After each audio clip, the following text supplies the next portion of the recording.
মৃত্যু থেকে নিয়ে ব্যক্তির আখিরাত শুরু হয়ে যায়। আমি যদি এখন মারা যাই, আমার আখিরাত শুরু। যে যখন ইন্তেকাল করবে তার আখিরাত ওই সময় থেকে শুরু। একেবারে মৃত্যু থেকে নিয়ে শেষ ঠিকানা কারো জান্নাত কারো জাহান্নাম। বলে এই দুইটার মাঝে যত কিছু আছে আমি সব কিছুর উপরে ঈমান আনলাম। একবারে মৃত্যু থেকে নিয়ে এরপরে যত কিছু আছে, মিজান, পুলসিরাত, জান্নাত, জাহান্নাম, সব কিছুর উপরে ঈমান আনলাম। তা এই আখিরাতের অন্যতম গুরুত্বপূর্ণ যেই পার্ট, যেই অংশ, এটা হলো কিয়ামত। এই কিয়ামত সংগঠিত হবে, ওয়াদা দিয়েছেন আল্লাহ। আর আল্লাহ তাআলার এই ওয়াদার সত্যায়ন করেছেন সব নবী রাসূলগণ। তাহলে কিয়ামত হবে, কোনো সন্দেহ নাই।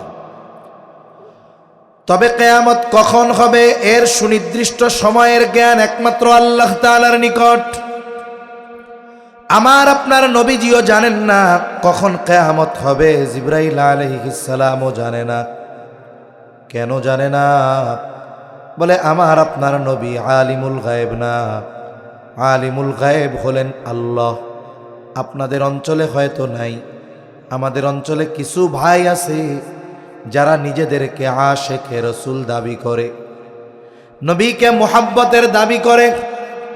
মুহাব্বত করতে করতে এমনও কথা নবীজির ব্যাপারে বলে যে আল্লাহ যেমন হাজির নাজির, নবীজিও হাজির নাজির। আল্লাহ যেমন আলিমুল গায়েব, নবীজিও আলিমুল গায়েব। নাউযুবিল্লাহ।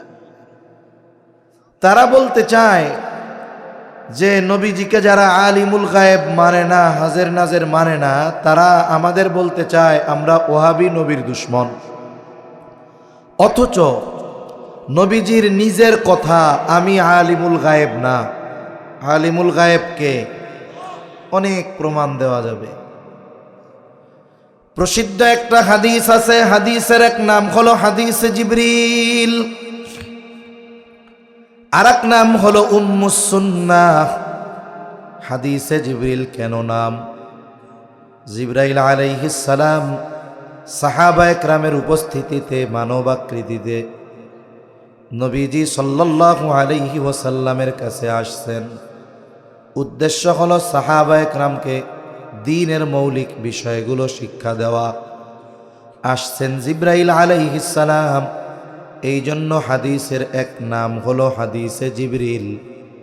আসছেন দ্বীনের মৌলিক বিষয়গুলো শিক্ষা দেওয়ার জন্য, এই জন্য হাদিসের আরেক নাম হলো উম্মুস সুন্নাহ। জিবরাইল আলাইহিস সালাম নবীজির কাছে আসছে, হাঁটুর সাথে হাঁটু লাগায়া বসছেন। নবীজিকে কয়েকটি প্রশ্ন করেছেন, নবীজি জবাব দিয়েছেন। সাহাবায়ে কেরাম যতক্ষণ না নবীজির কাছ থেকে জিবরাইল আলাইহিস সালামের পরিচয় জানতে পেরেছে, ততক্ষণ পর্যন্ত তারা জানতে পারে নাই প্রশ্নকারী কে। এক নম্বরে নবীজিকে প্রশ্ন করলেন জিবরাইল আলাইহিস সালাম, আখবিরনি আনিল ইসলাম, আপনি আমাকে ইসলামের ব্যাপারে খবর দেন, ইসলামের ব্যাপারে বলেন, ইসলাম কি জিনিস। আপনাদেরও জবাবটা জানা আছে। যদি জানা থাকে কার্পণ্যতা করব না, জবান খুলে দিয়ে জবাব দিব। বলেন তো ইসলামের ভিত্তি কয়টা?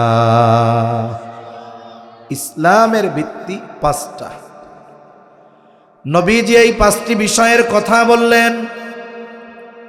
এরপরে নবীজিকে প্রশ্ন করা হলো, আখবিরনি আনিল ঈমান, আপনি আমাকে বলেন ঈমান কি জিনিস, ঈমানের ব্যাপারে খবর দেন। একটু আগে আপনাদের বললাম, বলেন তো ঈমানের ভিত্তি কয়টা? আরো জোরে কোন কয়টা? 6টা। নবীজি এই 6টি বিষয়ের কথা বললেন।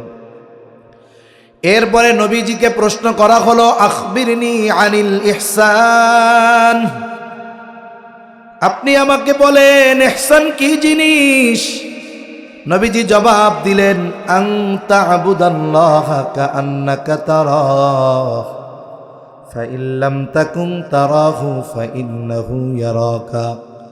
নবীজি বলেন, তুমি এমনভাবে আল্লাহ তাআলার ইবাদত করবা কেমন যেন তুমি আল্লাহকে দেখতেছ। ফাইন লাম তাকুন তারাহু, আর যদি তুমি তাকে দেখতে না পাও, ফাইন্নাহু ইয়ারাকা, যে তিনি তোমাকে দেখতেছেন।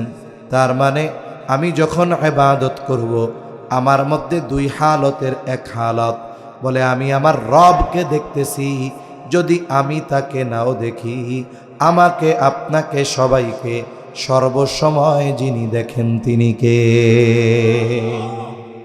আল্লাহ সব সময় দেখে, শুধু আলো আর দিনের বেলা দেখে, রাতে দেখে না এরকম।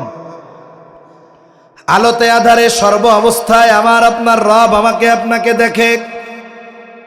শুধু বাহিরে দেখে কিন্তু ভেতরে দেখে না, বিষয়টা এমনও নয়। বলে আমার আপনার অন্তরে কি কথা আছে এখনো জবানে আসে নাই অন্তরে। দুনিয়ার কোনো মেশিন দিয়া এই কথা বের করা যাবে না, কিন্তু আমার অন্তরে থাকা ওই কথার খবর দুনিয়ার কারো কাছে না থাকলেও যার কাছে আছে তিনি কে? আল্লাহ সব সময় দেখে। এটা আমরা যত জোরে বলছি যে আল্লাহ দেখে, এই পরিমাণ বিশ্বাস যদি আমাদের মধ্যে দৃঢ়ভাবে থাকতো, বিশ্বাস করি তবে বিশ্বাসটা দৃঢ় না, মজবুত না, শক্ত না, যদি থাকতো তাইলে আমাদের মানুষের চরিত্র ফেরেশতার মতো হয়ে যাইত। ঠিক কিনা বলেন? রাতের চরিত্র আর দিনের চরিত্র এক হয়ে যাইত। আমরা মানুষের দেখাকে ভয় পাই, মানুষের শ্রবণ করাকে ভয় পাই, সিসি ক্যামেরার লেন্সকে ভয় পাই, কিন্তু আল্লাহর দেখাকে আমরা ওই পরিমাণ ভয় পাই না যেই পরিমাণ মুখ দিয়ে বলি। অনেক মানুষ দেখবেন কিছু জায়গায় গেলে লেখা থাকে আপনার গতিবিধি সিসি ক্যামেরার দ্বারা পর্যবেক্ষণ করা হচ্ছে। একজন আরেকজনকে সিসি ক্যামেরা আছে, উল্টাপাল্টা করিস না। তার মানে উল্টাপাল্টা করলে সিসি ক্যামেরায় রেকর্ড হয়ে যাবে, ওই সিসি ক্যামেরার দ্বারা ধরা পড়ে যাবে, ওটা আমার দেখতেছে, পর্যবেক্ষণ করতেছে। কিন্তু আল্লাহ তাআলা দেখতেছে, এ চিন্তা আমার আপনার মধ্যে নাই। এরপরে নবীজিকে প্রশ্ন করা হলো, আখবিরনি আনিস সাআহ, কিয়ামত কখন সংগঠিত হবে? নবীজি সাল্লাল্লাহু আলাইহি ওয়াসাল্লাম এই প্রশ্নের জবাবে বললেন, মাল মাসউলু আনহা বিআলামা মিনাস সাইল। নবীজি বলেন, এই ব্যাপারে যাকে প্রশ্ন করা হয়েছে তিনি প্রশ্নকারীর চাইতে বেশি জানেন না। প্রশ্নকারীর চেয়ে বেশি জানেন না, তার মানে প্রশ্নকারীর সমান সমান জানে। সমান সমান কি জানে? মূলত নবীজি বলতে চায়, ভাই জিবরিল, আপনিও জানেন কিয়ামত কখন সংঘটিত হবে, আল্লাহ ছাড়া কেউ জানে না। আমিও এটা জানি যে কিয়ামত কখন সংঘটিত হবে, আল্লাহ ছাড়া কেউ জানে না। তার মানে কিয়ামত কখন সংঘটিত হবে আপনিও জানেন না, আমিও জানি না। কেন? কারণ জিবরাইল আলাইহিস সালাম আলিমুল গায়েব না, আমার আপনার নবীজিও আলিমুল গায়েব না। তিনি আলিমুল গায়েব না, এই কারণে তার মর্যাদা কমে যায় নাই। এই হাদিসের মধ্যে দুইটা আলামতের কথা আছে, যেহেতু হাদিসটা পাঠ করলাম দুই আলামতের কথাও একটু কয়া দেই। জিবরাইল আলাইহিস সালাম এবার প্রশ্ন করলো, তাহলে কিছু আলামত বলেন। নবীজি এক নম্বরে আলামতের কথা বললেন, আনতালিদাল আমাতু রাব্বাতাহা। কিয়ামতের একটি আলামত, দাসী তার মনিবকে প্রসব করবে, গর্ভধারণ করবে, জন্ম দিবে দাসী। এর কয়েকটি ব্যাখ্যা আছে, মুহাদ্দিসিনে কেরাম কয়েকটি ব্যাখ্যা করেছেন। একটা ব্যাখ্যার কথা আমরা একটু আলোচনা করি। দাসী মনিবকে জন্ম দিবে, এর দ্বারা উদ্দেশ্য হলো যেই সন্তানকে মা গর্ভে ধারণ করেছে, যেই সন্তানকে মা কষ্টের উপর কষ্ট সহ্য করে জন্ম দিয়েছে, যেই সন্তানকে মা নিঃস্বার্থভাবে 2টা বছর দুধ পান করিয়েছে, ওই সন্তান এক সময় মায়ের সাথে সর্বোচ্চ অসৎ আচরণ করবে। ইউরোপ আমেরিকার দৃষ্টিকোণ থেকে এটা আরো জঘন্য। কারণ ওই সব দেশে ছেলে মায়ের সাথে, বাবা মেয়ের সাথে, ভাই বোনের সাথে উভয়ের যদি সম্মতি থাকে জেনা ব্যভিচারে লিপ্ত হওয়া তারা খারাপ মনে করে না, নাউজুবিল্লাহ। তবে মুসলিম সমাজে একজন বেনামাজি সে যত বড় পাপাচারে লিপ্ত হোক না কেন, সে কখনো এই ধরনের বিষয় কল্পনাও করে না। তবে মুসলমান সমাজে মায়ের সাথে আচরণগত সর্বোচ্চ খারাপ ব্যবহার প্রদর্শিত হয়। দেখা যায় একজন মা সে সন্তানের চেহারার দিকে তাকায়া তার জীবন যৌবন সব কিছু শেষ করে দিয়েছে। ছেলের বয়স 2 বছর, বাবা মারা গেছে। বাবা মা শুধুমাত্র সন্তানের চেহারার দিকে তাকায়া আর কখনো বিবাহ বন্ধনে আবদ্ধ হয় না। চিন্তা করে আমার যদি বিবাহ হয়ে যায় আমি হয়তো অন্যের ঘরে গিয়ে আরামে থাকব, খাবারের অভাব হবে না, নিত্য প্রয়োজনীয় জিনিসের কোনো অভাব হবে না। কিন্তু আমার অনুপস্থিতিতে আমার এই কলিজার সন্তান মানুষের কাছে সর্বোচ্চ অবহেলার পাত্র হয়ে যাবে। এজন্য সন্তানের দিকে তাকিয়ে বিবাহ বন্ধনে আবদ্ধ হয় না।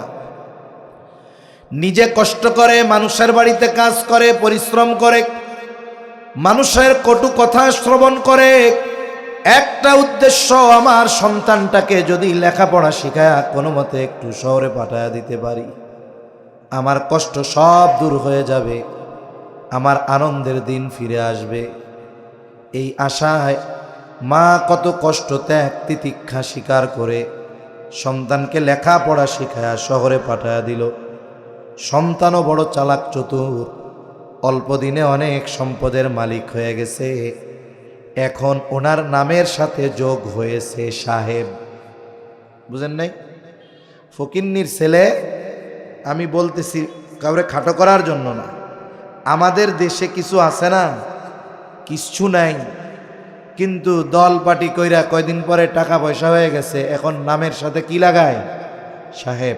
অমুক সাহেব, তমুক সাহেব। উনি এখন সাহেব হয়ে গেছে ঢাকা গিয়া। 5 তলা 7 তলা 10 তলা বাড়ির মালিক, সম্পদের অভাব নাই। কিন্তু যেই মায়ের কারণে তার আজকের এই অবস্থান, ওই মা পড়ে আছে ময়মনসিংহের এক প্রত্যন্ত অঞ্চলে, গ্রামের মধ্যে।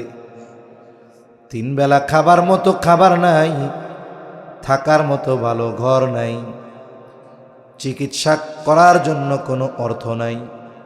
মানুষের কাছে চেয়ে চিনতে জীবনটা অতিবাহিত হয়। যেই সন্তানটাকে গর্ভে ধারণ করলো, এত ত্যাগ সন্তানের জন্য স্বীকার করলো, সন্তান ওই মায়ের পরিচয় দিতে লজ্জা পায়। সন্তানের ওই 5 তলা 7 তলা বাড়ির গাছতলায়ও এই জনম দুঃখিনী মায়ের জায়গা হয় না। এমন সন্তান এদেশে কম না, হাজার হাজার আছে। আবার কত সন্তানের ব্যাপারে এমন শুনেছি, মা নিজের সম্পদ, বাবার বাড়ি থেকে পাওয়া সম্পদ সব সন্তানের পেছনে ব্যয় করেছে, লেখাপড়া শিখবে, বড় হবে। জাগতিক লাইনে সন্তান অনেক উচ্চ শিক্ষিত। আফসোসের ব্যাপার, এই মা সন্তানের বাসায় থাকে, তবে মায়ের মতো নয়, কাজের মহিলার মতো। যেই বেলা ঘর মুছে দেয়, কাপড় ধুয়ে দেয়, থাল বাসন ধুয়ে দেয়, ওই বেলা ছেলের বাসায় মায়ের খাবার জুটে। আর যদি অসুস্থতা আর বার্ধক্যের কারণে কাজ না করতে পারে, তাহলে ওই সন্তান যাকে পেটে ধারণ করেছে, 2 বছর দুধ পান করিয়েছে, ওই সন্তানের বাসায় তার নসিবে খাবার জুটে না।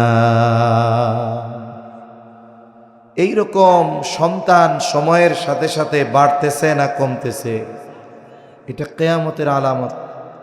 এজন্য অনুরোধ করি আপনাদের কাছে, মা বাবা বড় এক নেয়ামত। মা বাবার সাথে খারাপ ব্যবহার কিয়ামতের আলামত তো আছেই, সাথে সাথে আল্লাহ তাআলা দুনিয়াতে সব পাপের শাস্তি দেওয়ার ক্ষেত্রে বিলম্ব করেন। হঠাৎ করে দিয়ে দেন না, বিলম্ব করেন, মরার পরে দিবেন। কিন্তু মা বাবার সাথে যদি কেউ অসৎ আচরণ করে, মায়ের সাথে খারাপ ব্যবহার করে, বলে এই পাপের শাস্তি দেওয়ার ক্ষেত্রে আল্লাহ বিলম্ব করেন না, ও দুনিয়ায় থাকতেই এই পাপের শাস্তি আল্লাহ তাকে দেওয়া শুরু করে। তাহলে এই লম্বা হাদিসের মূল কিছু অংশ বলা উদ্দেশ্য হলো এইটা, কিয়ামত কখন সংগঠিত হবে নবীজিও জানেন না, জিবরাইল আলাইহিস সালামও জানেন না, একমাত্র জানে কে? তবে নবীজি সাল্লাল্লাহু আলাইহি ওয়াসাল্লাম আমাদেরকে কিয়ামতের কিছু আলামতের কথা জানিয়ে দিয়েছেন। আমি ওই আলামত সম্পৃক্ত একটা হাদিস আপনাদের খেদমতে পাঠ করেছি। নবীজি বলেন 6টি বিষয়ের কথা এই হাদিসে বলেছেন। নবীজি জানিয়ে দেন এই 6টা বিষয় যতক্ষণ সংগঠিত না হবে ততক্ষণ পর্যন্ত কিয়ামত সংগঠিত হবে না। এটা বিষয় 6টা বিষয়, আরো অনেক আলামত আছে, তবে এই 6টা বিষয়ের কথা নবীজি বলছেন। এই 6টি বিষয় যতক্ষণ সংগঠিত না হবে ততক্ষণ পর্যন্ত কিয়ামত সংগঠিত হবে না। عن أبي هريرة رضي الله تعالى عنه قال قال رسول الله صلى الله عليه وسلم لا تقوم الساعة حتى يقبض العلم। নবীজি সাল্লাল্লাহু আলাইহি ওয়াসাল্লাম বলেন কিয়ামত ততক্ষণ সংগঠিত হবে না যতক্ষণ না ইলম উঠিয়ে না নেওয়া হবে। তার মানে কিয়ামতের আগে ইলম উঠিয়ে নেওয়া হবে। আর ইলমের উৎস হলো কোরআন আর সুন্নাহ, কোরআন আর হাদিস। এই বিষয়টাকে সামনে রেখে একটা সময় গ্রামের মানুষেরা বলা বলি করত যে আল্লাহ তাআলা কিয়ামতের আগে কোরআন হাদিস উঠায় নিয়ে যাবে। কি কইতো? কোরআন হাদিস আল্লাহ উঠায় নিয়ে যাবে কিয়ামতের আগে। তবে বাস্তবতা হলো আল্লাহ তাআলা কোরআন হাদিস কিয়ামতের আগে উঠায় নেবেন না। কোরআন হাদিস যদিও ইলমের উৎস, তবে ইলমের হেফাজত হয় আলেমদের মাধ্যমে। আল্লাহ তাআলা আলেমদের মাধ্যমে ইলমের হেফাজত করেন। কোরআন হাদিস থাকবে কিন্তু ইলম থাকবে না। কেন? কারণ আলেমরা ইলমের ধারক বাহক, ওই রকম আলেম এক সময় দুনিয়ায় থাকবে না। কিন্তু মানুষেরা বলা বলি করতো যে এক রাত্রিতে সারা পৃথিবীর হাফেজরা কোরআন ভুলে যাবে, কারো কোরআন মনে থাকবে না। কোরআন পড়তে যাবে, গিয়া দেখবে কোরআনের পাতা সব সাদা হয়ে গেছে। এমনটাও হবে না, বরং আল্লাহর নবী সাল্লাল্লাহু আলাইহি ওয়াসাল্লাম জানায় দেন ইন্নাল্লাহা লা ইয়াকবিদুল ইলমা ইনতিজাআন ইয়ানতাজিউহু মিনান নাস। ইলম আল্লাহ কিভাবে উঠায় নেবেন? নবীজি বলেন নিশ্চয়ই আল্লাহ তাআলা বান্দার অন্তর থেকে একত্রে ইলম উঠায় নেবেন না। এমনটা হবে না গোটা পৃথিবীর সব মানুষ রাতারাতি কোরআন ভুলে যাবে। এমনটা হবে না পৃথিবীর মুফতি সাহেবরা সব মাসলা মাসাইল ভুলে যাবে। এমনটা হবে না মুহাদ্দিস সাহেবরা হাদিস ভুলে যাবে। তাহলে ইলম আল্লাহ কিভাবে উঠায় নিবে?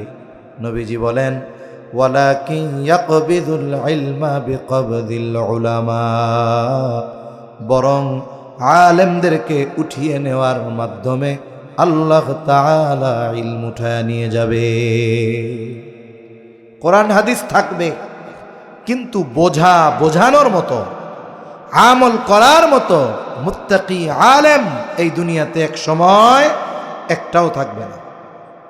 কিন্তু লেখা কোরআন থাকবে, লেখা হাদিস থাকবে।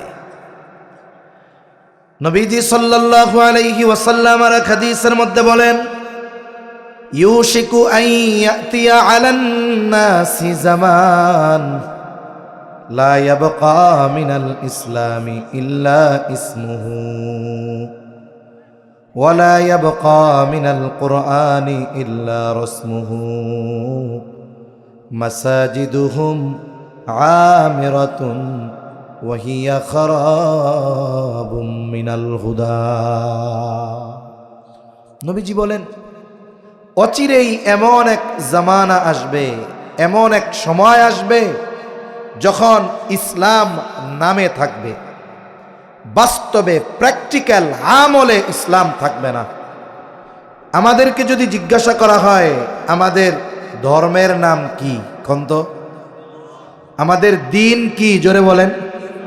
আমাদের দিন, আমরা মুসলিম, আমরা মুসলমান ঠিক, তবে ইসলাম নামাই না মুসলমান। আমরা বলি আমাদের দিন ইসলাম, তবে বাস্তবে প্র্যাকটিক্যালে আমলে ইসলাম নাই। আর ইসলাম হলো দিন। দিন মানে কি? শুধু নামাজ, রোজা, হজ, যাকাত? দিন মানে হলো জীবন ব্যবস্থা। জীবন ব্যবস্থা কি? বলে একেবারে জন্ম থেকে নিয়ে মৃত্যু, সংসার থেকে নিয়ে রাষ্ট্র, যত কিছু আছে সব কিছুর সমাধান ইসলামে আছে না নাই? জোরে বলেন, আছে না নাই? এটা আমরা বিশ্বাস করি তো? বিশ্বাস কারা করি? হাত উঁচু করেন। নারায়ে তাকবীর, নারায়ে তাকবীর, মাশাআল্লাহ, হাত নামান। এটা হলো ঈমান। এই যে বিশ্বাস করি, এটা কি? ঈমান। এখন মনে করেন যদি কেউ এই কথা বলে যে না না না, ইসলাম নামাজ পড়া শিখাইছে, রোজা পড়া শিখাইছে, যাকাত দেওয়া শিখাইছে, রোজা রাখা শিখাইছে, হজ করা শিখাইছে, কিন্তু কেমনে রাষ্ট্র চালাইতে হয় এটা ইসলাম শেখায় নাই। যদি কেউ এই কথা বলে, বলেন সে কি? মিয়া কন্যা, সে কি? বেঈমান, বেঈমান, বেঈমান। যদি কেউ বলে যে ইসলামে রাষ্ট্র পরিচালনার পদ্ধতি নাই, সে কি? জোরে কোন? বেঈমান, কোনো সন্দেহ নেই। বিশ্বাস রাখতে হবে এটা ঈমান, তবে আমরা এটা বাস্তবায়ন করতে পারতেছি না, এটা আমাদের জন্য কষ্টের, এটা আমাদের জন্য পাপের। যে কোনো বিষয়ের ফরজিয়াতকে যদি কেউ অস্বীকার করে সে বেঈমান। যে কোনো বিষয়ের ফরজিয়াতকে সে যদি স্বীকার করে কিন্তু আমলটা করে না, তাহলে সে পাপী, তবে বিশ্বাস করার কারণে সে বেঈমান হবে না। তাহলে যারা দুনিয়াতে বিভিন্ন তন্ত্র মন্ত্র প্রতিষ্ঠা করতে গিয়ে ইসলামকে তুচ্ছ-তাচ্ছিল্য করে, আবার আমাদের কাছে এসে টুপি মাথায় দিয়ে ভোট চায়, পাঞ্জাবি গায়ে দিয়ে ঈশা সমর্থন চায়, কিন্তু তারা ইসলামকে তুচ্ছ-তাচ্ছিল্য করে, ও দাড়ি টুপি পাঞ্জাবি গায়ে যা থায় থাক, ও বেঈমান, কোনো সন্দেহ নেই। এটা মানতে হবে। এজন্য আমরা মানুষদের একটু সতর্ক করতে চাই, কিন্তু করতে গেলে কি কয় জানেন? করতে গেলে কয় হুজুর তো রাজনৈতিক কথা কইেন না। আরে বেটা, আমরা তো তোমার ঈমান বাঁচাইতে চাচ্ছি, কমপক্ষে তোমারে দিয়ে আমি এইটুক বলাইতে চাচ্ছি যে না, ইসলাম পূর্ণাঙ্গ জীবন ব্যবস্থা। ইসলাম রাষ্ট্রনীতি, সমাজনীতি, পৌরনীতি, অর্থনীতি, সব কিছুর সমাধান ইসলামে আছে হুজুর। তবে আমরা তো দুনিয়ার গেড়া কলে আছি, বিশ্বাস করি তবে মানতে পারতেছি না। এতটুকুও যদি মেনে নেয়, কমপক্ষে ঈমানটা থাকে, বেঈমান হয় না, ঠিক কিনা বলেন? এখন এই যে ইসলাম ব্যক্তি থেকে নিয়ে রাষ্ট্র, আমরা মানতে পারতেছি না। ইসলামের কিছু বিষয় আছে যেগুলো বাস্তবায়ন করার জন্য ইসলামী হুকুমত দরকার। কিছু বিষয় আছে এটা ব্যক্তির নিজের সাথে সম্পৃক্ত। যেমন চুরি করলে নারী হোক আর পুরুষ হোক হাত কেটে দিতে হবে। কতটুক চুরি করলে সেটা ফিকহি বিষয়, তবে চুরি করলে চোর নারী হোক পুরুষ হোক হাত কেটে দিতে হবে, আদেশ কার? এখন এই ওয়াজ করছে এক হুজুর, কোরআনে আছে এটা, আস-সারিকু ওয়াস-সারিকাতু ফাকতাউ আইদিয়াহুমা। এই ওয়াজ শুইনা বাড়ি গেছে, রাতের বেলায় শুয়ে আছে, হঠাৎ করে বাড়ি চোর আসছে। চোরের বেচারা কপাল খারাপ, ধরা পড়ে গেছে। একটু আগে তাজা তাজা ওয়াজ শুনে আইছে, চুরি করলে হাত কেটে দিতে হবে, আজকেই পাইছি আমলের সুযোগ। এখন ও চোররে ধইরা চোরের দুই হাত কেটে দিছে।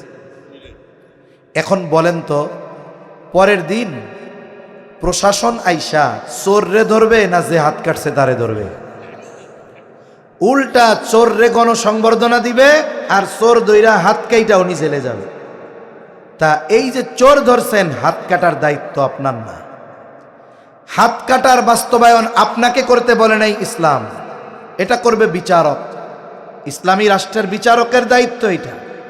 আপনি চোর ধরছেন কিন্তু হাত আপনি কাটতে পারবেন না, তাহলে চুরি করলে হাত কাটতে হবে, আইন আল্লাহর। এটাকে যদি বাস্তবায়ন করতে হয় তাহলে ইসলামী শাসন ব্যবস্থা দরকার। কিন্তু কিছু বিষয় তো ব্যক্তি আমার নিজের সাথে আছে, যেমন আল্লাহ বলছে অন্যের এটা মাইরা খায়ও না, এতিমের সম্পদ খায়ও না, মিথ্যা কথা বইল না, জুলুম কইরো না। এই ধরনের ব্যক্তির সাথে সম্পৃক্ত যেই আদেশ নিষেধগুলো আছে, এগুলো করার ক্ষেত্রে যদি আমি আপনি বসে থাকি যে ইসলাম প্রতিষ্ঠা হোক, এরপরে নামাজ কালাম পড়ব না, ইসলাম রাষ্ট্রীয়ভাবে প্রতিষ্ঠা হোক, এরপরে রোজা রাখবো না হুজুর, ইসলাম রাষ্ট্রীয়ভাবে প্রতিষ্ঠা হোক, এরপরে হুজুর সুদ খাওয়া বাদ দিয়ে দিব হুজুর, ইসলাম রাষ্ট্রীয়ভাবে প্রতিষ্ঠা হয়ে যাক হুজুর, এরপরে আর জীবনেও ঘুষ খাবো না, আল্লাহর কসম। এখন বলেন তো, ঘুষ খাওয়া বাদ দিতে, সুদ খাওয়া বাদ দিতে, নামাজ পড়তে, রোজা রাখতে, অন্যর হক না মারতে, ইসলামী শাসন ব্যবস্থা প্রতিষ্ঠা না হলেও ব্যক্তির জন্য এই ধরনের আদেশ নিষেধ মান্য করার সুযোগ আছে না নাই? এগুলো আদেশ কার পক্ষ থেকে? এগুলাই তো আমরা মানি না। ব্যক্তি যতটুকু ইসলাম মানতে পারি এইটুকুই তো মানতেছি না আমরা। প্রথম কাজ কি? বলে ব্যক্তিগতভাবে যতটুকু মানা সম্ভব মানতে হবে, সাথে সাথে আল্লাহর কাছে দোয়া আর সর্বোচ্চ চেষ্টা প্রচেষ্টা চালাতে হবে। আমি যেমন ইসলাম মানতেছি, আমরা যেন সবাই মিলে রাষ্ট্রীয়ভাবে ইসলামী শাসন ব্যবস্থা প্রতিষ্ঠা করতে পারি। এজন্য ব্যক্তিগত বিষয়গুলো মানার সাথে সাথে রাষ্ট্রীয়ভাবে যেন প্রতিষ্ঠা হয়, এজন্য চেষ্টা আর দোয়া করতে হবে, ঠিক কিনা বলেন? কিন্তু রাষ্ট্রীয়ভাবে এক পাশে রাখলাম, ব্যক্তিগত জীবনেই তো ইসলামের কোনো খবর নাই। এরপরে নবীজি বলেন, ওয়ালা ইয়াবকা মিনাল কুরআনি ইল্লা রাসমুহু, কোরআন শুধু লেখায় থাকবে, বাস্তবে আমলে থাকবে না।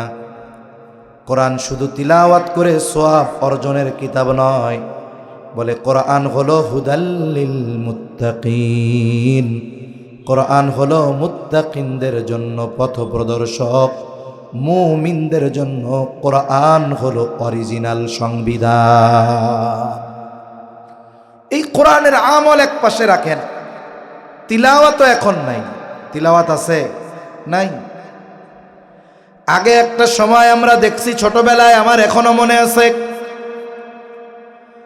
আগে এক সময় মানুষেরা এশার নামাজের পর পর ঘুমায়া যাইত। তখন কারেন্ট ছিল না, মোবাইল ছিল না, ইন্টারনেট ছিল না, কিন্তু শান্তিময় এক জীবন ছিল। মানুষ ঘুমায়া যাইত এশার পর, লম্বা রাত, ঘুম ভেঙে যাইত সুবহে সাদিকের 1-1.5 ঘন্টা আগে। তার মানে সেহরির টাইম শেষ হইতে আরো 1.5 ঘন্টা আছে। মহিলারা উঠে যাইত রাতের আধারে। ওই সময়ের নারীরা হয়তো অনেকে বোরকা পরতো না, কিন্তু নিজেদেরকে পরপুরুষ থেকে সরায়া রাখত, পরপুরুষের দৃষ্টি থেকে বেঁচে থাকত। এবার তারা ওই রাতের আধারে বাড়ির উঠানটা ঝাড়ু দিয়ে দিত। অনেকের বাড়ির সামনে দিয়া রাস্তা, আমাদের অঞ্চলে বলে বাহির বাড়ি, এগুলাও ঝাড়ু দিয়ে দিত। পুরুষদেরকে এসে ডাক দিত, এখনো সুবহে সাদিক হতে আধা ঘন্টা বাকি। অজু করে বাড়ির বড় বড় মানুষ যারা ছিল, এরা তাহাজ্জুদের নামাজে দাঁড়ায়া যাইত, তাহাজ্জুদের নামাজ আদায় করত তারা। ইতিমধ্যে মসজিদের মিনার থেকে ফজরের আজানের আওয়াজ। মহিলারা তো যায় নামাজেই আছে, ওই অবস্থাতে তারা ফজরের নামাজ আদায় করে নিত। আর বাড়ির পুরুষেরা অন্যান্য যারা আছে সবাইকে জাগায়া দিত, উঠো উঠো, চলো চলো, নামাজে চলো। আর আমরা মসজিদের দিকে রওনা হতাম, কোরআন নিয়ে, কায়দা নিয়ে, সিপারা নিয়ে ফজর পড়তাম, আর দীর্ঘ সময় মক্তবে পড়ে এরপরে বাড়ি ফিরতাম। যেহেতু আজানের 40-45 মিনিট পরে নামাজ, মহিলারা এই সময়ের মধ্যে নামাজ, কোরআন তিলাওয়াত, জিকির আজগার, তসবিহ তাহলিল সব মহিলাদের কমপ্লিট। আর পুরুষরা ফজরের নামাজ পড়ে কিছু মামুলাত কিছু তাসবিহ তাহলিল পাঠ করে বাড়িতে আসতো। আর মহিলারা চা বিস্কিট নিয়ে, চা মুড়ি নিয়ে, গুড় মুড়ি নিয়ে বসে থাকতো। বাড়ির কর্তা আসছে, হালকা নাস্তা সেরে বাড়ির কর্তা কোরআন শরীফটা নিয়ে বারান্দায় অথবা কাচারি ঘরে তিলাওয়াত শুরু করে দিত। আর মহিলারা বাড়ির কাজ শুরু করে দিত। দেখা যাইত ওই সময়টাতে যদি কোনো ব্যক্তি ফজরের পরে গ্রামের পথে চলতো, প্রত্যেকটা বাড়ি থেকে ফজরের পর গুনগুন কোরআন তিলাওয়াতের আওয়াজ পাওয়া যাইত। তিলাওয়াতের আওয়াজ পাওয়া যাইত, শুদ্ধ হোক বা অশুদ্ধ। কোরআনটা খুলতো, আদব আর মোহাব্বতের সাথে লেখাগুলোর নিচ দিয়ে হাত দিত। এরপরে পড়া শেষ হলে সুন্দর মতো হাত দিয়ে মুছে বুকে কপালে চুমা দিয়া গেলাফে মুড়াইয়া কোরআন শরীফটা বিকালে বা সন্ধ্যায় তিলাওয়াতের জন্য আবার তাকে উঠায় রাখত। তাহলে একটা সময় তিলাওয়াত ছিল, আফসোস এখন তিলাওয়াতও নাই, আমলও নাই, তিলাওয়াতও নাই। অনেকের ঘরে কোরআন আছে, অযত্ন আর অবহেলায় পড়ে আছে। দেখা যায় বাপ মারা গেছিল 10 বছর আগে, কোরআনটা ওই দিন নামাইছিল তাকের থেকে, আলমারির উপর থেকে। ওই যে কোরআন রাখছে 10 বছরের মধ্যে নামানোর খবর নাই, অপেক্ষায় আছে কোন দিন মা মরবে, এরপরে আবার ওই কোরআনটা নামাবে। কোরআনের তিলাওয়াত নাই, অবস্থা তো এমন, কোরআনের প্রতি আজমত, মোহাব্বত, ভালোবাসাও নাই। সারা দেশে সফরের কারণে অনেক তিক্ত আর কষ্টের দৃশ্য দেখতে হয়। বর্তমান সময়ের অবস্থা এমন, বাস্তবতা হলো এইরকম, গ্রামের মানুষের ঘর অনুন্নত হতে পারে, কিন্তু সবাই চেষ্টা করে মসজিদটা যেন উন্নত হয়। মসজিদের মধ্যে মার্বেল লাগানো, ঝাড়বাতি, অনেক ডেকোরেশন, এত সুন্দর, কিন্তু এই সুন্দর চাকচিক্যময় মসজিদে সবচাইতে অযত্ন আর অবহেলায় যেই জিনিস, সেটার নাম হলো কোরআনুল কারীম। আমি জানি না আপনাদের এলাকায় মসজিদে ফজরের পরে কয়জন মুসল্লি তিলাওয়াত করে। অধিকাংশ জায়গায় ফজরের নামাজ শেষ, অনেক জায়গায় মক্তব নাই। ইমাম মুয়াজ্জিন ভাইরা চিন্তা করে যত দ্রুত তালা মাইরা গিয়ে ঘুমাইতে পারি।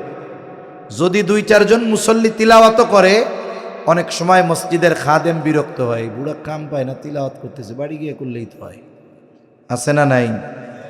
এই মসজিদে কোরআন আছে, যেহেতু তিলাওয়াত হয় না, কোরআন পড়ে আছে। এমনও দৃশ্য দেখার দুর্ভাগ্য আমার হইছে যে মসজিদ পাকা সুন্দর, কিন্তু ওই মসজিদে রাখা কোরআন না পড়তে পড়তে, না নামাইতে নামাইতে ওই কোরআনের উপরে ধুলাবালি জমে গেছে, সাথে সাথে টিকটিকিয়ার তেলাপোকা কোরআনের উপরে পায়খানা করে রাখছে। অথচ মসজিদ এসি, ফ্লোরের মধ্যে মার্বেল, উপরে ঝাড়বাতি, এসি লাগানো, সুপার ডেকোরেশন, অথচ সবচাইতে অবহেলায় যেই জিনিস, সেটার নাম হলো কোরআন। যেই কোরআনের কারণে উম্মতে মুহাম্মাদির এত সম্মান, সেই কোরআনের আজমতটাও আমাদের মধ্যে এখন নাই। এজন্য আমাদের মসজিদে ঘরে যাদের কোরআন আছে, সবচাইতে দামি কাপড় কিনে কোরআনের গিলাফ বানাবো কোন ইনশাআল্লাহ। গায়ে যদি 300 টাকা গজের থাকে, বাজার থেকে 500 টাকা গজের কাপড় কিনে কোরআনের গিলাফ বানাবো।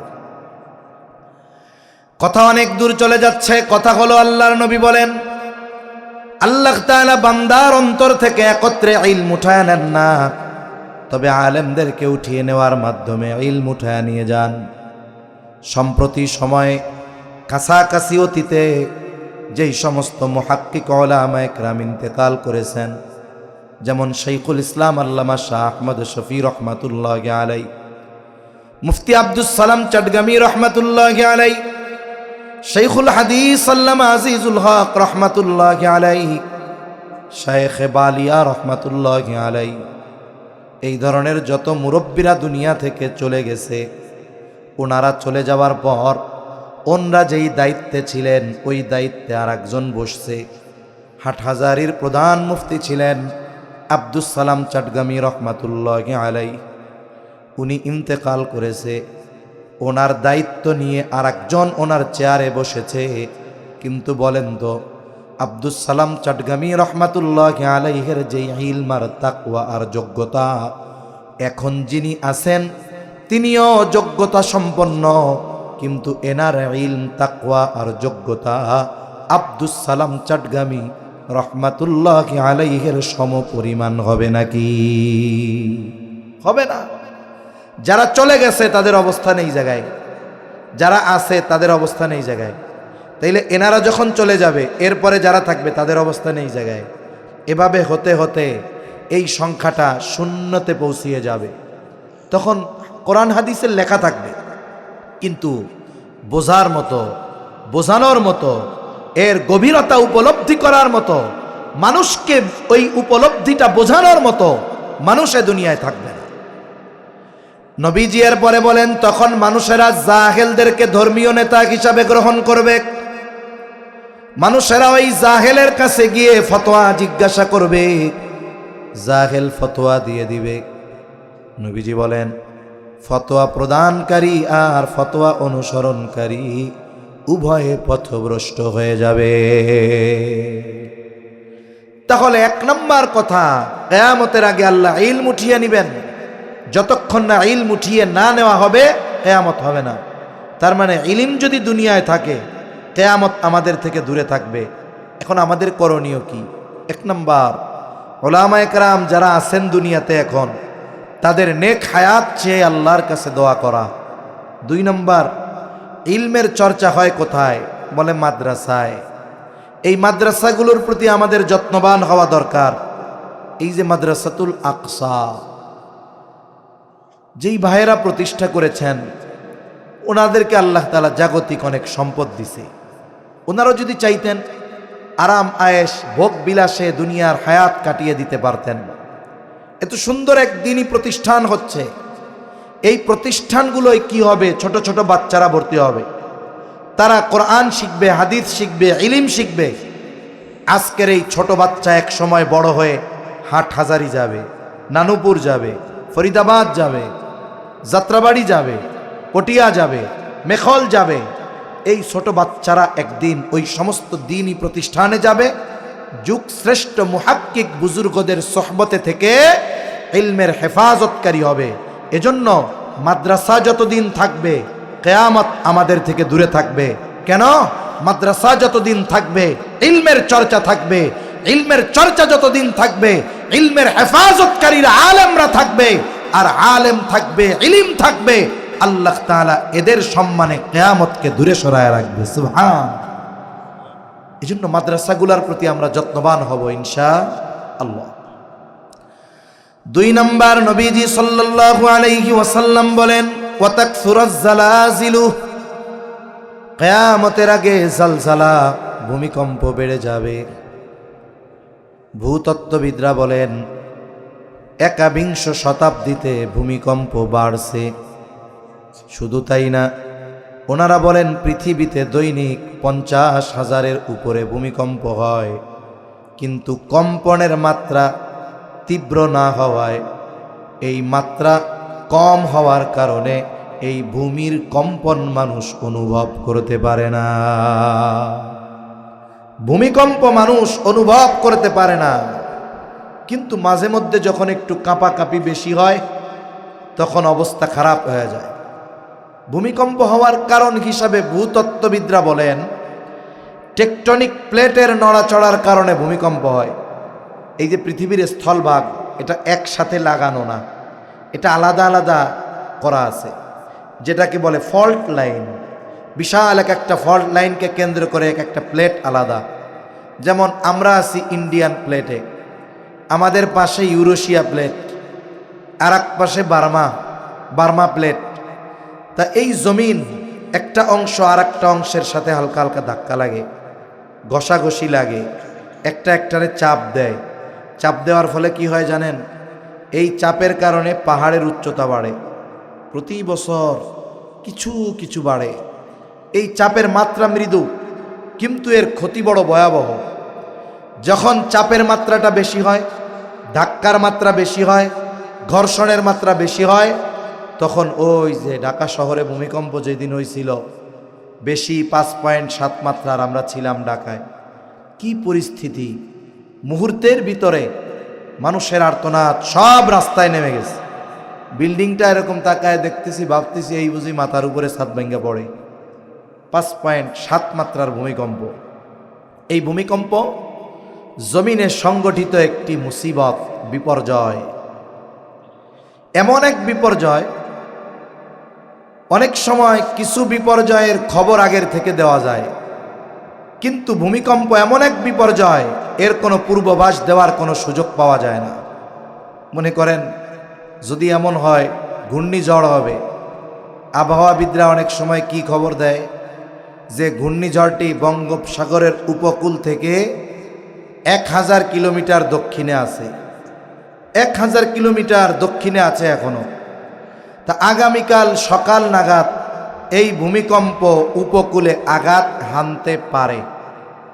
এই যে আনুমানিক একটা সম্ভাবনা বলে, এটা কেন বলে? ঝড়ের গতি আর দিক নির্ণয় করে তারা বলতে পারে যে সম্ভবত ওই সময় ঘূর্ণিঝড়টা উপকূলে আছড়ে পড়তে পারে। তখন কি হয়?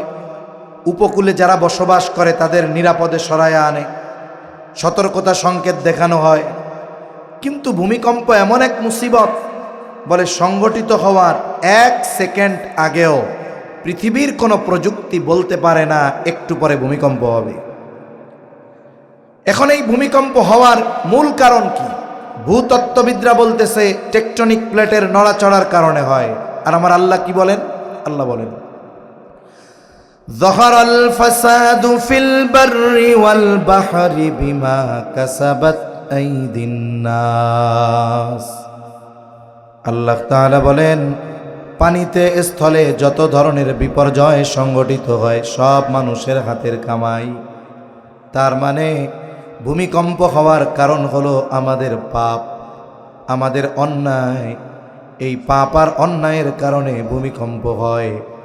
আল্লাহ তাআলা বলেন লিউযীকাহুম বা'দাল্লাযী আমিলু লাআল্লাহুম ইয়ারজিউন। তাহলে ভূমিকম্প হওয়ার কারণ হলো আমাদের পাপ। জোরে বলেন, ভূমিকম্প হওয়ার কারণ কি? কি আপনারা কি ঘুমায় গেছেন? তাহলে ভূমিকম্প কেন হয়? কাদের পাপের কারণে? আমাদের। আল্লাহ বলেন যে এটা মানুষের হাতের কামাই। তবে যেই পরিমাণ পাপ আমরা করি ওই পরিমাণ পাপের শাস্তি আল্লাহ আমাদেরকে দেন না। দেন কতটুকু? লিউযীকাহুম বা'দাল্লাযী আমিলু, একেবারে অতি সামান্য যেই পরিমাণ পাপ করি ওই পরিমাণ পাপের শাস্তি নয়, সামান্য পরিমাণের শাস্তি আমাদের আস্বাদন করানো হয়। আল্লাহ তাআলা এই যে শাস্তি দেন, কেন দেন? আমাদেরকে ধ্বংস করে দেওয়ার জন্য দেন না। কেন দেন? আল্লাহ তাআলা বলেন লাআল্লাহুম ইয়ারজিউন। এই পাপের শাস্তি দেওয়ার অন্যতম কারণ হলো যাতে করে আমরা আল্লাহর দিকে প্রত্যাবর্তন করি। পাপের কারণে ভূমিকম্প, ওই পাপ ছেড়ে যেন নেকের পথে আসি, শয়তানের পথ ছেড়ে যেন আমরা আল্লাহর পথে আসি। আমাদের ঢাকা শহরে ভূমিকম্প তো অনেক অনুধাবন হয়েছে, আপনাদের অঞ্চলে হয়েছে? আল্লাহ ভূমিকম্প কেন দিছে? যেন গুনাহ ছাড়ি, আল্লাহর পথে যেন আসি, মসজিদ অভিমুখী যেন হই, 4 দোকানের আড্ডা যেন বাদ দেই, মোবাইল টেলিভিশনের গুনাহ যেন বাদ দেই। কিন্তু বলেন তো, ভূমিকম্পের পরে আপনাদের এলাকার মসজিদগুলাতে মুসল্লির সংখ্যা ফজরে জুমার দিনের মতো হয়ে গেছে? আমার তো মনে হয় আরো কমছে, ঠিক কিনা? 4 দোকানগুলো বন্ধ হয়ে গেছে। 4 দোকানের টেলিভিশনগুলোতে শুধু এখন সূরা কেরাত আর মক্কা মদিনার ওই নামাজের ভিডিও চলে। নাচ গান আছে এখনো, গিবত এখনো দেশে আছে। তার মানে কি হইছে? শাস্তি যেই জন্য দিছে আমাদের কোনো পরিবর্তন হয় নাই। মনে করেন সন্তান অপরাধ করছে বা ছাত্র অপরাধ করেছে, পিতা অথবা শিক্ষক শাস্তি দিয়েছে, উদ্দেশ্য কি? যেই অপরাধ করছে এটা যেন সে আর না করে। কিন্তু দেখা গেল শাস্তি দেওয়ার 2 সপ্তাহ পরে আবার ওই অপরাধ করা শুরু করলো। বলেন তো এই পর্যায়ে শাস্তির মাত্রা আগের চাইতে বেশি হবে না কম হবে? জোরে বলেন। তাহলে আমাদের পাপের কারণে 5.7 মাত্রার ভূমিকম্প হয়েছে।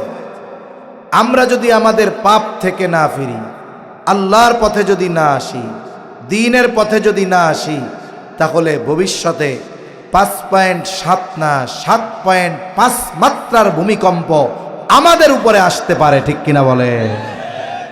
এই জন্য পাপাচার থেকে ফেরা দরকার। তাহলে নবীজি 1 নাম্বার বলেন কিয়ামত ততক্ষণ হবে না যতক্ষণ না ইলম উঠিয়ে না নেওয়া হবে। 2 নাম্বার নবীজি বলেন ওয়াতাকসুরাজ জালাজিলু, কিয়ামতের আগে জালজালা ভূমিকম্প বেড়ে যাবে। আমাদের পাপ থেকে বাঁচতে হবে।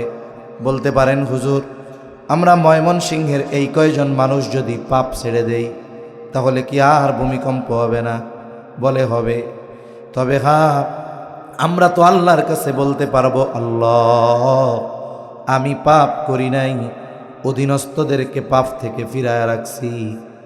আর যখন পাপের আধিক্য হয়ে যায়, তখন যদি কোনো গজব আল্লাহ দেয়, ভালো মানুষরাও ওই আযাব থেকে বাঁচতে পারে না।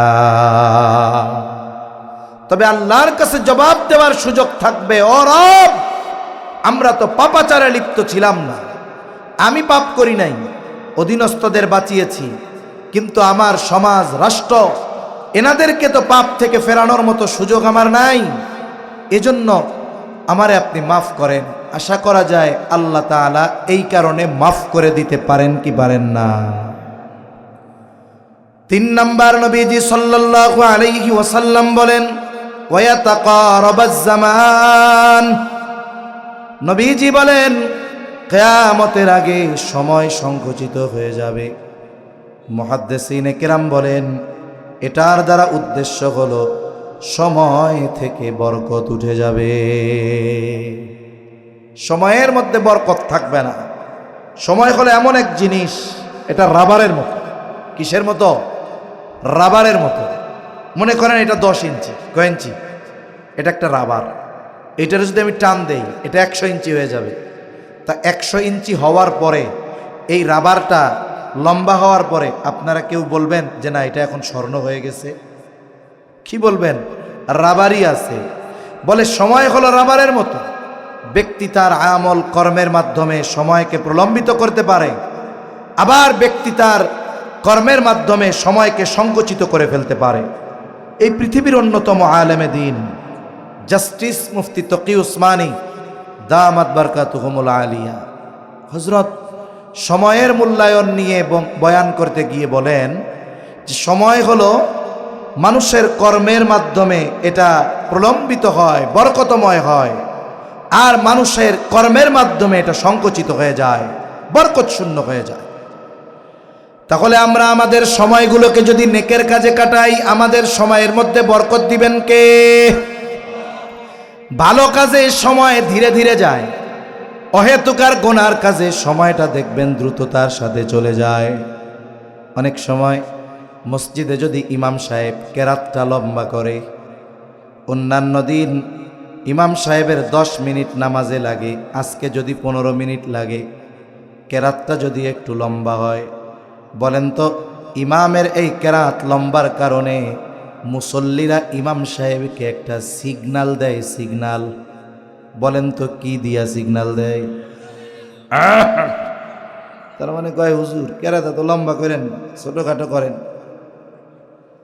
এবার ইমাম সাহেবকে সিগনাল দেওয়া হয়, ইমাম সাহেব চিন্তা করে কি হইল, একটু পরে নামাজ শেষ।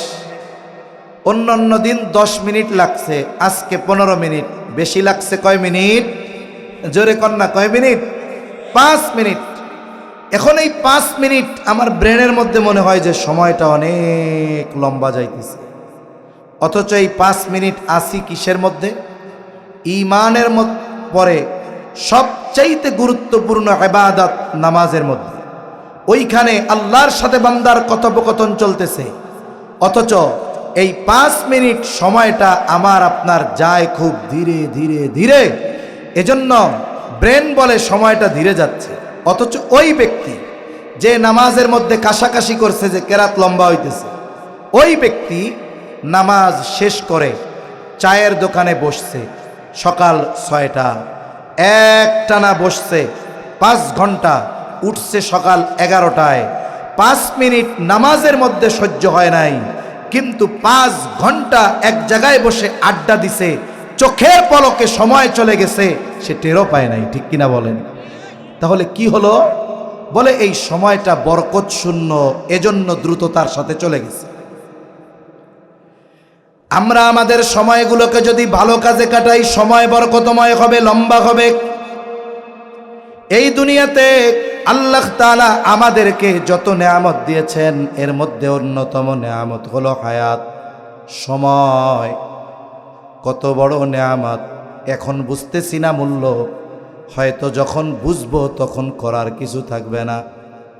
রাসূলুল্লাহ সাল্লাল্লাহু আলাইহি ওয়াসাল্লাম বলেন, মানুষ মারা যাওয়ার পরে কথা বলে, কোনো সন্দেহ নাই, তবে নবীজি জানায় দেন মৃত মানুষের এই কথা দুনিয়ার জীবিত মানুষ শুনতে পারে না। যদি শুনতে পারত তাহলে ভয়ে দাফন কাফন করা বাদ দিয়ে দিত। দুনিয়ার মানুষ শোনে না, কিন্তু শোনে কে? আরো জোরে বলেন কে? আল্লাহ তাআলা শুনে। এক এক ধরনের মানুষ এক এক ধরনের কথা বলে মরার পর। কেউ কেউ কি বলে, যারা দুনিয়াতে হায়াত নষ্ট করেছে, ভালো কাজে সময় ব্যয় করে নাই, আল্লাহ তাআলা দুনিয়ায় সম্পদ দিয়েছিল কিন্তু ভালো কাজে ব্যয় করার সুযোগ পায় নাই।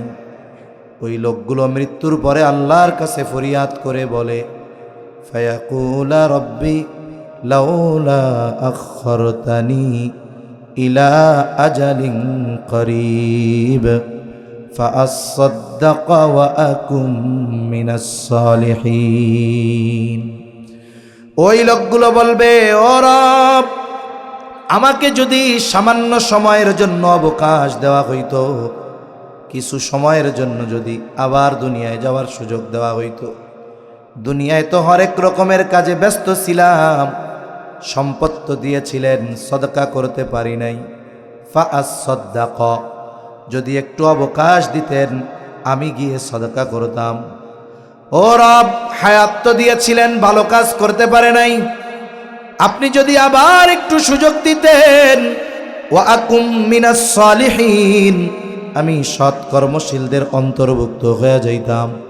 তার মানে আমি নেকের কাজ করতাম, ভালো কাজ করতাম।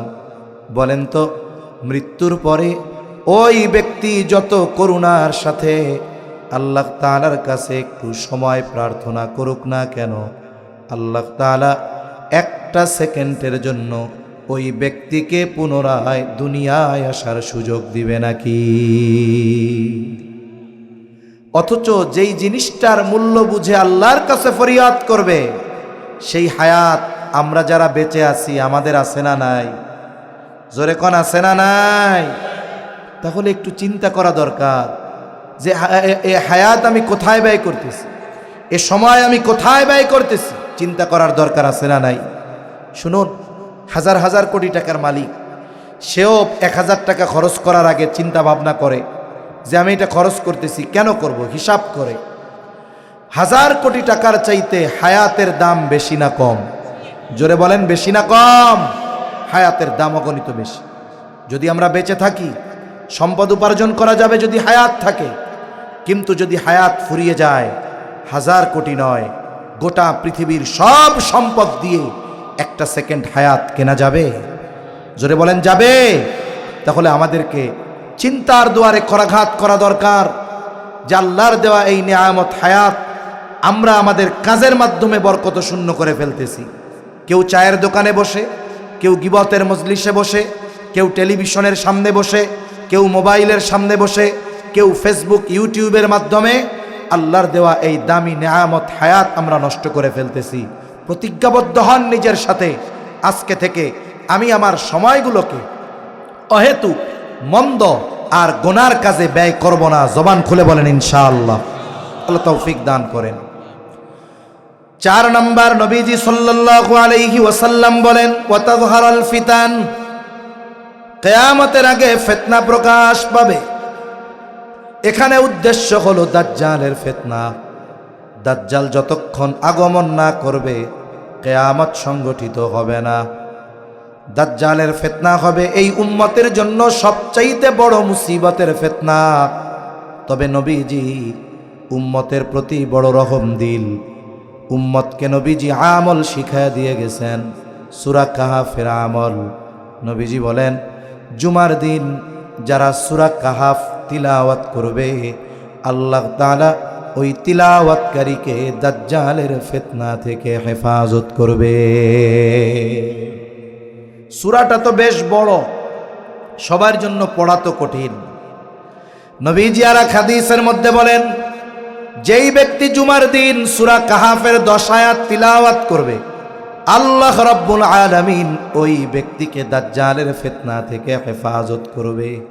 কয় আয়াত জোরে বলেন? প্রথম 10 আয়াত, 1 পৃষ্ঠাও না। এখন যদি কেউ কোরআন না পড়তে পারে, সে যদি ইমাম সাহেবকে জুমার পরে অথবা ফজরের পরে গিয়ে বলে, হুজুর সূরা কাহাফের আমলের মাধ্যমে দাজ্জালের ফিতনা থেকে বাঁচা যায়, আমি তো পারি না, তিলাওয়াত করতে পারি না, আপনি আমারে সূরা কাহাফটা একটু তিলাওয়াত করে শোনান, 10 আয়াত শোনান। বলেন তো কোনো ইমাম সাহেব কি এটা বলবে যে আমি অনেক ব্যস্ত, আমি আপনাকে এটা শোনাতে পারবো না? কোনো ইমাম বলবে? বলবে না। আমরা যদি শুনতে থাকি 1 সপ্তাহ, 2 সপ্তাহ, 5 সপ্তাহ, 10 সপ্তাহ পর দেখা যাবে যে ব্যক্তি দেখে কোরআন পড়তে পারে না, শুনতে শুনতে সূরা কাহাফের 10 আয়াতের হাফেজ সে হয়ে যাবে ইনশাআল্লাহ। এই আমলটা জরুরি বানাবো কেন? আমাদের বুজুর্গানে দিন বলেন, দাজ্জাল হঠাৎ করে আসবে না।